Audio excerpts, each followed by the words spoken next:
Hi ನಮಸ್ತೆ. ಕರಾಳ ಕರ್ನಾಟಕ ವಿಶೇಷ ಕಾರ್ಯಕ್ರಮದಲ್ಲಿ ತಮಗೆಲ್ಲ ಸ್ವಾಗತ. ಕಪ್ಪು ಪರದೆಯ ಹಿನ್ನೆಲೆಯಲ್ಲಿ ಕಾರ್ಯಕ್ರಮವನ್ನು ನಡೆಸಿಕೊಡ್ತಾ ಇದ್ದೇನೆ. ಕಾರಣ ಅತ್ಯಾಚಾರಿಗಳ ಸ್ವರ್ಗ ಅಂತ ಕರೆಸಿಕೊಳ್ತಾ ಇದ್ದಂಥ ಹರಿಯಾಣವನ್ನು ಬಿಟ್ಟರೆ ಇವತ್ತು ಆ ಸ್ಥಾನಕ್ಕೆ ಮತ್ತೊಂದು ರಾಜ್ಯ ಬಂದುಬಿಟ್ಟಿದೆ, ಅದು ಕರ್ನಾಟಕ. ಭಾಳ ವಿಶೇಷವಾಗಿ ಕಳೆದ 7 ದಿನದ ಅವಧಿಯಲ್ಲಿ ನಡೆದಿರುವಂಥ ಒಟ್ಟು ಅತ್ಯಾಚಾರಗಳು 9 ಅತ್ಯಾಚಾರಗಳು, ಅದರಲ್ಲೂ ಕೂಡ 7 ಅತ್ಯಾಚಾರಗಳು ನಡೆದಿರುವಂಥದ್ದು ನಮ್ಮ ರಾಜ್ಯದ ರಾಜಧಾನಿಯಾಗಿರುವಂಥ ಬೆಂಗಳೂರು ಆಸುಪಾಸಿನಲ್ಲಿ. ಈ ರಾಜ್ಯದಲ್ಲಿ ಕಾನೂನು ಇದೆಯಾ ಅಥವಾ ಗೃಹ ಸಚಿವರು ಏನು ಮಾಡ್ತಾ ಇದ್ದಾರೆ, ಈ ಎಲ್ಲ ವಿಚಾರವಾಗಿ ನಾವು ಚರ್ಚೆಯನ್ನು ಮಾಡಬೇಕು. ಬಹಳ ಪ್ರಮುಖವಾಗಿ ಕಳೆದ 2-3 ದಿನಗಳಿಂದ ಇಡೀ ರಾಜ್ಯವನ್ನು ಬೆಚ್ಚಿ ಬೀಳಿಸಿರುವಂಥದ್ದು ಮತ್ತು ಬಹಳ ಪ್ರಮುಖವಾಗಿ ಜನರನ್ನು ಆಕ್ರೋಶಭರಿತರನ್ನಾಗಿಸಿದ ಒಂದು ಘಟನೆ ಯಾವುದು ಕೇಳಿದರೆ ನಂದಿತಾ ಅತ್ಯಾಚಾರ ಪ್ರಕರಣ. ನಂದಿತಾ ಅತ್ಯಾಚಾರ ಯತ್ನ ಪ್ರಕರಣ. ತೀರ್ಥಹಳ್ಳಿಯ ನಂದಿತಾ ಅನ್ನುವಂಥ ಒಂದು ಪುಟ್ಟ ಬಾಲಕಿಯ ಮೇಲೆ ಅತ್ಯಾಚಾರ ನಡೆದಿದೆ ಅನ್ನುವಂಥ ಸುದ್ದಿ ಬಿತ್ತರವಾಗ್ತಾ ಇರುವಂತೆ ಅಲ್ಲಲ್ಲಿ ಪ್ರತಿಭಟನೆಗಳು ನಡೆದಿವೆ. ಬಹಳ ಪ್ರಮುಖವಾಗಿ ಕರಾವಳಿ ಭಾಗದಲ್ಲಿ ಕೂಡ ಇದಕ್ಕೆ ಜನರು ವ್ಯಾಪಕವಾದಂಥ ಒಂದು ಪ್ರತಿಕ್ರಿಯೆಯನ್ನು ನೀಡಿರುವಂಥದ್ದು. ಮಲೆನಾಡು ಮತ್ತು ಕರಾವಳಿಯನ್ನು ಬೆಚ್ಚಿ ಬೀಳಿಸಿದಂಥ ಈ ನಂದಿತಾ ಅತ್ಯಾಚಾರ ಪ್ರಕರಣದ ಬಗ್ಗೆ ಜನರು ಏನು ಹೇಳಿದ್ದಾರೆ ಅನ್ನೋದರ ಒಂದಷ್ಟು ವಿಚಾರಗಳು ತಮ್ಮ ಮುಂದೆ ಬರ್ತಾ ಇದೆ.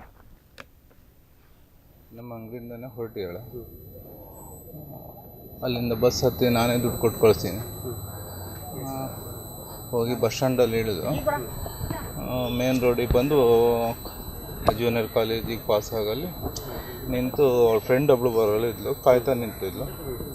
ಅಷ್ಟೊತ್ತಿಗೆ ಒಂದು ರೆಡ್ ಓಮಿನಿ ಕಾರಲ್ಲಿ 3 ಜನ ವ್ಯಕ್ತಿಗಳು, ಅದರಲ್ಲಿ ಅವಳ ಎವಿಡೆನ್ಸ್ ಪ್ರಕಾರ 3 ಜನ ಮುಸ್ಲಿಮ್ಸೇ.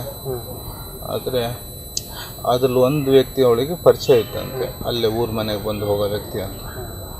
ಆ ಹುಡುಗ ಕರೆದಂತೆ, ಬಾ ಶಾಲೆ ಬಿಡ್ತೀನಂತೆ. ಇಲ್ಲ ನಾನು ಶಾಲೆ ಹೋಗ್ತೀನಿ ಅಂತ ಹೇಳಿದಂತೆ. ಎಳೆದು ಕಾರೊಳಗೆ ಹಾಕ್ಯಾಳಂತೆ. ಹಾಕಿ ಬಟ್ಟೆಗಿಟ್ಟು ತುರುಕಿ ಸೀದಾ ಕರ್ಕೊಂಡು ಜೂನಿಯರ್ ತುಂಗಾ ಕಾಲೇಜು ಮಹಾವಿದ್ಯಾಲಯ ಅಲ್ಲಿ ತನಕ ಕರ್ಕೊಂಡು ಹೋಗ್ಯಾರೆ, ಆನಂದಗಿರಿ ಗುಡ್ಡ ಅಂತ. ಅಲ್ಲಿ ಕರ್ಕೊಂಡು ಹೋಗ್ಬೇಕಾದ್ರೆ ಇವ್ರ ಕಾರೊಳಗೆ ಅವಳು ವಾಟ್ರ್ ಬಾಟ್ಲಿಗೆ ಏನೋ ಮಿಕ್ಸಿಂಗ್ ಮಾಡಿ ಕುಡಿಸಿ ಸೀದಾ ಕರ್ಕೊಂಡೋಗಿ ಅಲ್ಲಿ ಇಟ್ಕೊಂಡು ಅದರಲ್ಲಿ ಒಂದು ವ್ಯಕ್ತಿ ಇಳಿದು ಬಂದು ಹೊರಗಡೆ ಯಾರಿಗೂ ಫೋನ್ ಮಾಡ್ದ. ಒಂದು ಹಾಫ್ ಆನ್ ಅವರ್ ಮಾತಾಡಿದಾನಲ್ಲಿ. ಅದೆಲ್ಲ ಅವ್ರು ಕೊಟ್ಟಂಥ ಸ್ಟೇಟ್ಮೆಂಟು ನಂದಿತಾ ಅಂತ. ಆ ಸ್ಟೇಟ್ಮೆಂಟು ಅವಳು ನನ್ನ ಹತ್ರ ಹೇಳಿರೋದು ಇಷ್ಟು. ಆಮೇಲೆ ಅಲ್ಲಿ ಯಾರೋ 3ನೇ ವ್ಯಕ್ತಿ ಯಾರೋ ಬಂದರೆ ಏನಂತ ಗೊತ್ತಾಗಿದೆ ಅಂತಲೂ ಗೊತ್ತಿಲ್ಲ. ತೆಗೆದು ಧರೆಯಿಂದ ಕೆಳಗೆ ದೂಡಿ ಪಟ್ಟ ಅಲ್ಲಿಂದ ಹೋಗಿದ್ದಾರೆ. ಅವರು ಹೋದ್ರ ಕೂಡಲೇ ಅಲ್ಲೇ ಆಸುಪಾಸಿನ ಒಬ್ಬರು ಅಜ್ಜಿ ಬಂದು ಅವಳನ್ನು ಕರ್ಕೊಂಡು ಮನೆಗೆ ಹೋಗಿ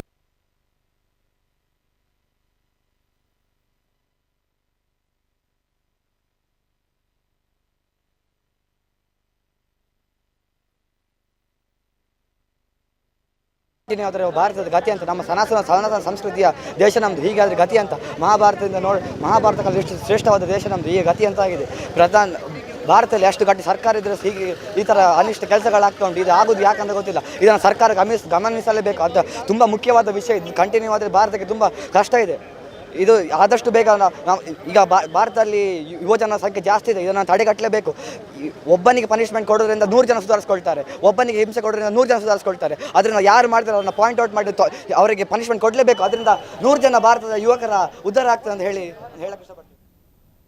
ಎಸ್, ಇದಿಷ್ಟು ವಿದ್ಯಾರ್ಥಿಗಳು ತೋರಿಸಿರುವಂಥ ಒಂದಷ್ಟು ಆಕ್ರೋಶದ ಹೇಳಿಕೆಗಳು. ಬಹಳ ಪ್ರಮುಖವಾಗಿ ಈ ಬಗ್ಗೆ ಚರ್ಚೆಯನ್ನು ಮಾಡೋದಕ್ಕೆ ನಮ್ಮೊಂದು ಸ್ಟುಡಿಯೋದಲ್ಲಿ 3 ವಿಶೇಷ ಅತಿಥಿಗಳಿದ್ದಾರೆ. ಬಹಳ ಪ್ರಮುಖವಾಗಿ ಉಡುಪಿ ಜಿಲ್ಲೆಯ ಮಹಿಳಾ ಕಾಂಗ್ರೆಸ್ನ ಅಧ್ಯಕ್ಷರಾಗಿರುವಂಥ ವೆರೋನಿಕಾ ಕರ್ನೆಲಿ ಅವರು ನಮ್ಮೊಂದಿಗಿದ್ದಾರೆ. ಅವರನ್ನು ಕಾರ್ಯಕ್ರಮಕ್ಕೆ ಸ್ವಾಗತಿಸ್ತಾ ಇದ್ದೇನೆ. ಅದೇ ರೀತಿಯಾಗಿ ಹಿರಿಯ ಪತ್ರಕರ್ತರಾಗಿರುವಂಥ ಶ್ರೀಪತಿ ಹೆಗಡೆ ಹಕ್ಲಾಡಿ ಅವರು ಕೂಡ ನಮ್ಮೊಂದಿಗಿದ್ದಾರೆ. ಅವರನ್ನು ಕಾರ್ಯಕ್ರಮಕ್ಕೆ ಸ್ವಾಗತಿಸ್ತಾ ಇದ್ದಾರೆ. ನಮಸ್ತೆ ಸರ್. ನಮಸ್ಕಾರ. ಬಜರಂಗ ದಳ ಜಿಲ್ಲಾ ಸಂಚಾಲಕರಾಗಿರುವಂತಹ ಸುನಿಲ್ ಕೆ ಆರ್ ಅವರು ಕೂಡ ನಮ್ಮೊಂದಿಗಿದ್ದಾರೆ. ಅವರನ್ನು ಕೂಡ ಕಾರ್ಯಕ್ರಮಕ್ಕೆ ಸ್ವಾಗತಿಸ್ತಾ ಇದ್ದೇನೆ. ವೆರೋನಿಕಾ ಅವರಲ್ಲಿ ಕೇಳಬೇಕು, ಬಹಳ ಪ್ರಮುಖವಾಗಿ ಇಡೀ ರಾಜ್ಯದಲ್ಲಿ ಕಾನೂನು ಸುವ್ಯವಸ್ಥೆ ಕೆಟ್ಟು ಹೋಗಿದೆ. ಒಂದು ವಾರದಲ್ಲಿ ಅಥವಾ ಒಂದು 7 ದಿನದ ಅವಧಿಯಲ್ಲಿ 9 ಅತ್ಯಾಚಾರ ಪ್ರಕರಣಗಳು ವರದಿಯಾಗಿದೆ. ಗೃಹ ಸಚಿವರು ಹೇಳ್ತಾ ಇದ್ದಾರೆ ಅತ್ಯಾಚಾರ ಪ್ರಕರಣಗಳಿಗೂ ಸರ್ಕಾರಕ್ಕೂ ಯಾವುದೇ ಸಂಬಂಧ ಇಲ್ಲ ಅನ್ನುವ ರೀತಿಯ ಹೇಳಿಕೆಯನ್ನ ಕೊಟ್ಟಿದ್ದಾರೆ ಅವರು ಒಂದು 2 ದಿನ ಹಿಂದೆ. ಇದು ಮಾಧ್ಯಮಗಳಲ್ಲಿ ಕೂಡ ಬಹಳ ದೊಡ್ಡ ವಿವಾದಾಸ್ಪದ ಸುದ್ದಿ ಆಗಿತ್ತು. ಏನು ಅನಿಸ್ತಾ ಇದೆ ಈ ಬಗ್ಗೆ ತಮಗೆ? ಅಲ್ಲ, ಅತ್ಯಾಚಾರಗಳು ನಡೆದಿರುವುದು ನಮಗೆ ಮಾಧ್ಯಮ ಮೂಲಕ ಹೊರಗೆ ವಿಚಾರಗಳು ಬರ್ತಾ ಇವೆ. ಬಹುಶಃ ಇದರಲ್ಲಿ ಸರ್ಕಾರವನ್ನು ದೂಷಿಸುವಂಥದ್ದು ಎಷ್ಟು ಸಮಂಜಸ? ಯಾಕಂತ ಹೇಳಿದರೆ ಈ ಘಟನೆಯನ್ನು ಮಾಡುವವರು ಯಾರು, ಮಾಡಿದವರ ಮೇಲೆ ಒಂದು ವೇಳೆ ಯಾವುದೇ ರೀತಿಯ ಕ್ರಮ ಆಗದಿದ್ದಾಗ ಪ್ರಾಯಶಃ ಸರ್ಕಾರ ಏನು ಮಾಡ್ತಾ ಇದೆ ಎಂಬುದನ್ನು ನಾವು ಕೇಳ್ಬೋದು. ಆದರೆ ಯಾವಾಗ ಏನಾದರೂ ಘಟನೆ ನಡೆದ ತಕ್ಷಣ ಅದ್ರ ಬಗ್ಗೆ ತನಿಖೆ ನಡೆಯುತ್ತದೆ. ಆರೋಪಿಗಳು ಯಾರು ಅಂತ ಗೊತ್ತಾದ ತಕ್ಷಣ ಅವರನ್ನು ಬಂಧಿಸ್ತಾರೆ, ಅವರ ಮೇಲೆ FIR ದಾಖಲಿಸಿ ಅವರ ಮೇಲೆ ಕಾನೂನು ಕ್ರಮ ಕೈಗೊಂಡಾಗ ಪ್ರಾಯಶಃ ಅಲ್ಲಿ ಸರ್ಕಾರವನ್ನು ದೂಷಿಸುವಂತ ಪ್ರಶ್ನೆ ನಡೀತಾ ಇಲ್ಲ. ಇದು ನಡೆಯುವಂತ ಘಟನೆಗಳು ಖಂಡಿತ ಹೌದು, ನಾವು ಒಪ್ಕೊಳ್ಳೇಬೇಕು, ಯಾಕಂದ್ರೆ ನಮ್ಮ ಕಣ್ಣ ಮುಂದೆ ಇವೆ. ಪ್ರಾಯಶಃ ಒಂದ್ ಸ್ವಲ್ಪ ಮಾಧ್ಯಮ ನಿಮ್ಮ ಸರ್ಕಾರ ಈಗ ಅಪರಾಧಿಗಳನ್ನ ರಕ್ಷಿಸ್ತಾ ಇಲ್ಲ ಅಂತ ಹೇಳ್ತಾ ಇದ್ದೀರಾ ತಾವು? ನನ್ನ ಪ್ರಕಾರ ಖಂಡಿತ ಇಲ್ಲ. ನಗರದಲ್ಲಿ ನಡೆದಂತಹ ಪ್ರಕರಣ ತಮ್ಮ ಗಮನಕ್ಕೆ ಬಂದಿರಬಹುದು. ಮೊಹಮ್ಮದ್ ರಫೀಕ್ ಅನ್ನುವಂತ ಒಬ್ಬ ಇನ್ಸ್ಪೆಕ್ಟರ್ ಅಲ್ಲಿದ್ದಂತ 3 ಅತ್ಯಾಚಾರಿಗಳ ಪ್ರಕರಣವನ್ನು ದಾಖಲಿಸದೆ 3 ದಿನಗಳ ಕಾಲ ಅತ್ಯಾಚಾರಕ್ಕೆ ಒಳಗಾದಂತ ಯುವತಿಯನ್ನ ಠಾಣೆಯಲ್ಲಿ ಕೂಡಿ ಹಾಕ್ತಾರೆ. ಇಡೀ ದೊಡ್ಡ ಮಟ್ಟದಲ್ಲಿ ರಾಜ್ಯದಲ್ಲಿ ವಿವಾದ ಆಗ್ತದೆ ಈ ಬಗ್ಗೆ.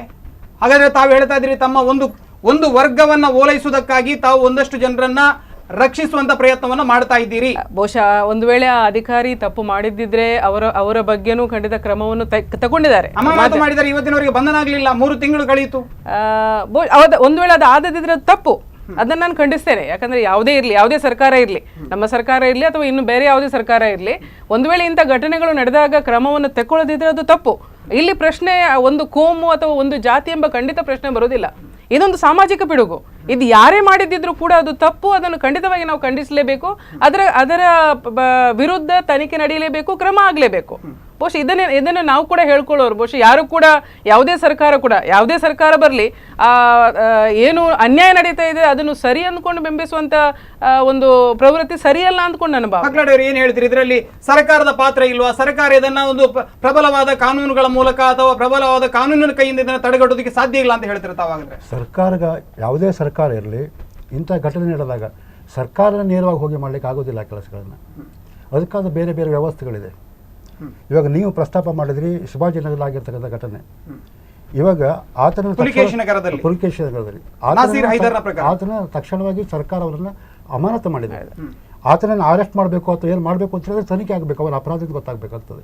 ಹಾಗಿದ್ದಾಗ ಮಾತ್ರ ಅವನನ್ನು ಶಿಕ್ಷೆಗೆ ಅಥವಾ ಅರೆಸ್ಟ್ ಮಾಡಲಿಕ್ಕೆ ಸಾಧ್ಯತೆ ಅವಕಾಶಗಳಿರ್ತದೆ.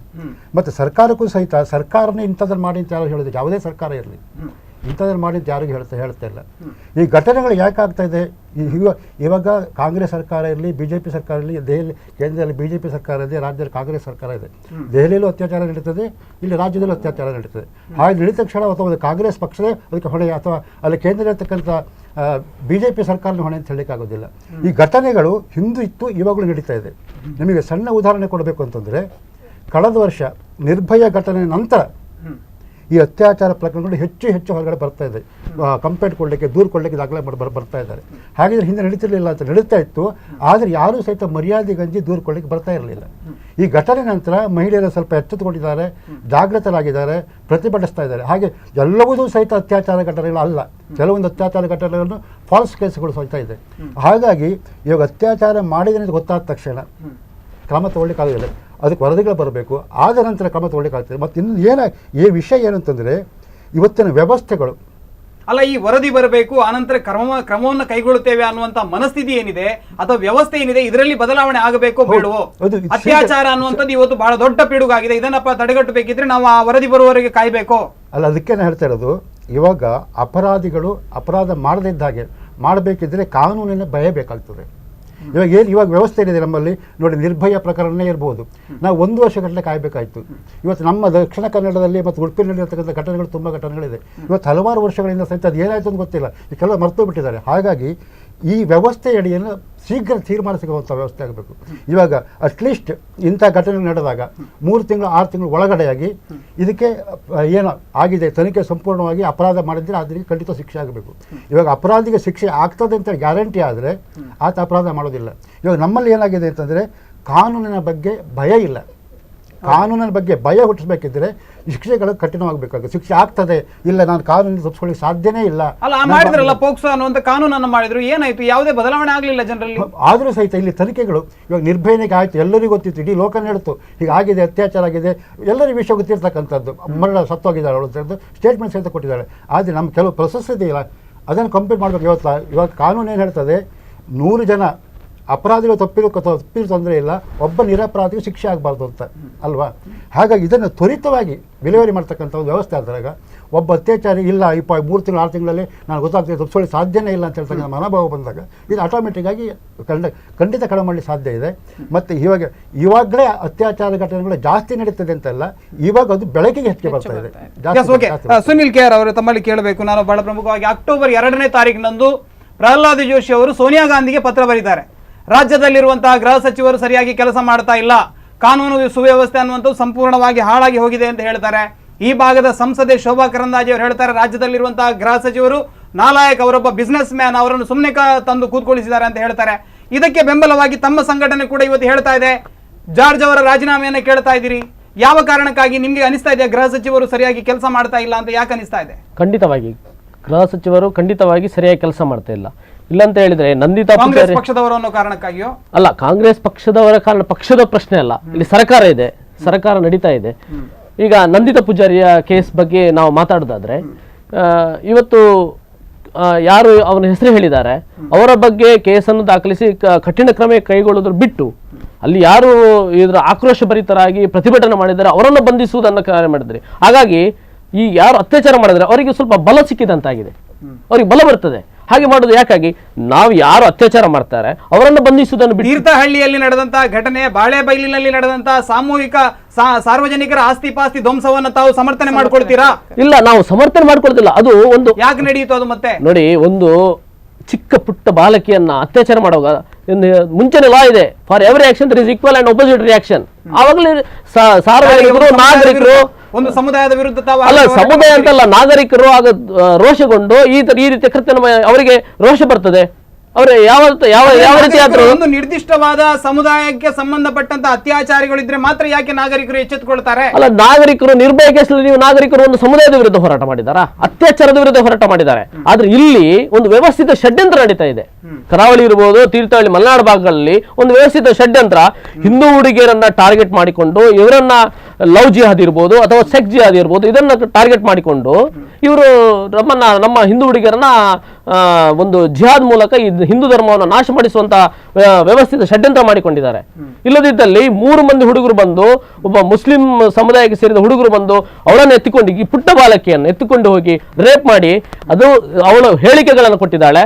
ಅದನ್ನ ಸರ್ಕಾರ ಸೂಕ್ತವಾದ ಕ್ರಮ ಕೈಗೊಳ್ಳದೆ ಯಾರು ಪ್ರತಿಭಟನೆ ಮಾಡ್ತಾ ಇದ್ದಾರೆ, ಪ್ರತಿಭಟನೆ ಮಾಡುವ ಹಕ್ಕು ಪ್ರಜಾಪ್ರಭುತ್ವದಲ್ಲಿ ಇದೆ, ಅದನ್ನು ಮಾಡಿ ತೋರಿಸಬಹುದಲ್ಲ. ಅಲ್ಲ, ಪುಟ್ಟ ಬಾಲಕಿಯ ಮೇಲೆ ಪುಲಿಕೇಶಿ ನಗರದ PSK ನಾಯ್ಡು ಕಾಲೋನಿಯಲ್ಲಿ ಕೂಡ ಮೊನ್ನೆ ನಡೆದಿದೆ. ಅದು ಕೂಡ ಆಗಲೇ ಮಾಡಬಹುದಿತ್ತು, KJ ಜಾರ್ಜ್ ಅವರು ಆಗಲೇ ಮಾಡಬಹುದಿತ್ತಲ್ಲ, ಆಗಲೇ ಅದನ್ನ ಆಕ್ಷನ್ ತಗೊಳ್ತಿದ್ರೆ ಇಲ್ಲಿ ಇವರಿಗೆ ಬುದ್ಧಿ ಬರ್ತಿತ್ತು. ಪ್ರತಿಯೊಬ್ಬ ನಾಗರಿಕನಿಗೆ ಅಲ್ಲಿ ಪ್ರತಿಯೊಂದು ಅತ್ಯಾಚಾರ ಕೇಸಿನಲ್ಲಿ ನಿರ್ದಯವಾಗಿ ನಿರ್ದಾಕ್ಷಿಣ್ಯವಾಗಿ ಕ್ರಮ ಕೈಗೊಂಡ್ರೆ ಅವಾಗಲೇ ಬರ್ತದೆ. ಬಜರಂಗ ದಳದ ಸ್ಟ್ಯಾಂಡ್ ಏನು, ನೀವು ಅತ್ಯಾಚಾರ ವಿರೋಧಿಗಳು ಅಥವಾ ಮುಸಲ್ಮಾನರು ಮಾಡಿದ ಅತ್ಯಾಚಾರ ಮಾತ್ರ ವಿರೋಧಿಗಳು? ನಾವು ಅತ್ಯಾಚಾರದ ವಿರೋಧಿಗಳೇ.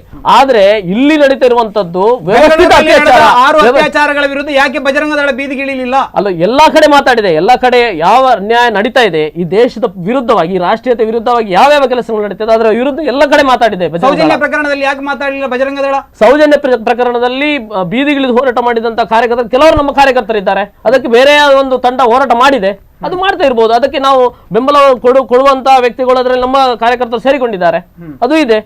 ಎಲ್ಲ ಕಡೆ ಎಲ್ಲಿ ಅತ್ಯಾಚಾರ ನಡೀತಿದೆ ಅದರ ವಿರುದ್ಧ ನಮ್ಮ ಸಂಘಟನೆ ನಿರಂತರ ಹೋರಾಟ ಮಾಡ್ತದೆ. ಏನ್ ಹೇಳಿದ್ರಿ? ತಮಗೆ ಅನಿಸ್ತಾ ಇದೆಯಾ ಬಜರಂಗ ದಳ ಇರಬಹುದು ಅಥವಾ ಬಿಜೆಪಿ ಇರಬಹುದು ಇದು ಪಕ್ಷಪಾತ ಮಾಡ್ತಾ ಇಲ್ಲ ಅಂತ ಅನಿಸ್ತಾ ಇದೆ? ಅವರೇ ಒಂದು ಮಾತನ್ನ ಹೇಳಿದ್ರು, ಇದು ಮುಸ್ಲಿಮ್ಸರು ಈ ರೀತಿ ಮಾಡ್ತಾ ಇದ್ದಾರೆ, ಲವ್ ಜಿಹಾದ್ ಅಂತ ಪ್ರಕರಣಗಳನ್ನ ಹೇಳಿದ್ರು. ಬಹುಶಃ ಇದನ್ನ ನಾವು ಆ ರೀತಿ ಪರಿಗಣಿಸಲಿಕ್ಕೆ ಸಾಧ್ಯ ಇಲ್ಲ. ಇದು ಪ್ರಕರಣ ಒಂದು ಅತ್ಯಾಚಾರ ಪ್ರಕರಣ, ಯಾವುದೇ ಕೋಮಿನವರು ಮಾಡ್ಲಿ ಅದು ತಪ್ಪು. ಅದು ಒಂದು ಸಮುದಾಯದವರು ಮಾಡಿದ ತಕ್ಷಣ ಮಾತ್ರ ನಾವು ಪ್ರತಿಭಟನೆ ಮಾಡೋದು. ಉಳಿದ ಸಮುದಾಯದ ಅಥವಾ ಉಳಿದ ಪ್ರಕರಣಗಳು ಅದು ಅತ್ಯಾಚಾರಗಳಲ್ವಾ? ಸೊ ನಾವು ಎಬಿಪಿ ಮಾತಾಡಿದೆ, ಸೌಜನ್ಯ ನಡೆದಾಗ ಎಬಿಪಿ, ಇವತ್ತು ಕೂಡ ಎಬಿಪಿ ಮಾತಾಡೋದು ಪರಿವಾರ ಸಂಘಟನೆ. ಯಾವ ವಿದ್ಯಾರ್ಥಿಗಳ ಮೇಲೆ ಅತ್ಯಾಚಾರ ಎಬಿಪಿ ಪ್ರತಿಭಟನೆ ಮಾಡಿದ್ದು, ಬೇರೆ ಯಾವ ಸಂಘಟನೆಗಳು ಪ್ರತಿಭಟನೆ ಮಾಡಿದೆ ಹೇಳಿ? ಇವರು ಯಾವ ಸಂಘಟನೆಗಳು ಪ್ರತಿಭಟನೆ ಮಾಡಿದೆ ಅಂತ ಹೇಳಿ? ಕಾನೂನು ಉಲ್ಲಂಘನೆ ಆಗಲಿ ಅಥವಾ ಬೇರೆ ಘಟನೆಗಳಿರಲಿ, ಸಮಾಜ ದುಷ್ಕೃತ್ಯಗಳನ್ನು ಮಾಡ್ತಕ್ಕಂಥವ್ರು ಎಲ್ಲಾ ಧರ್ಮದಲ್ಲೂ ಇರ್ತಾರೆ, ಒಂದೇ ಧರ್ಮದಲ್ಲಿ ಏನಿಲ್ಲ. ಧರ್ಮದ ಆಧಾರದಲ್ಲಿ ಅತ್ಯಾಚಾರಿಗಳನ್ನ ಪರಿಗಣಿಸುವಂತದ್ದು ಇಲ್ಲಿ ನಿಲ್ಲಬೇಕು. ಯಾರು ತಪ್ಪು ಮಾಡಿರ್ತಾರೋ ಅದನ್ನು ನಿರ್ದಾಕ್ಷಿಣ್ಯವಾಗಿ ತಪ್ಪು ಅಂತ ಹೇಳ್ತಕ್ಕಂಥದ್ದು. ಸಣ್ಣ ವಿರಾಮವನ್ನು ತೆಗೆದುಕೊಳ್ಳಬೇಕು. ವಿರಾಮದ ನಂತರ ಕಾರ್ಯಕ್ರಮ ಮತ್ತೆ ಮುಂದುವರಿಯುತ್ತದೆ.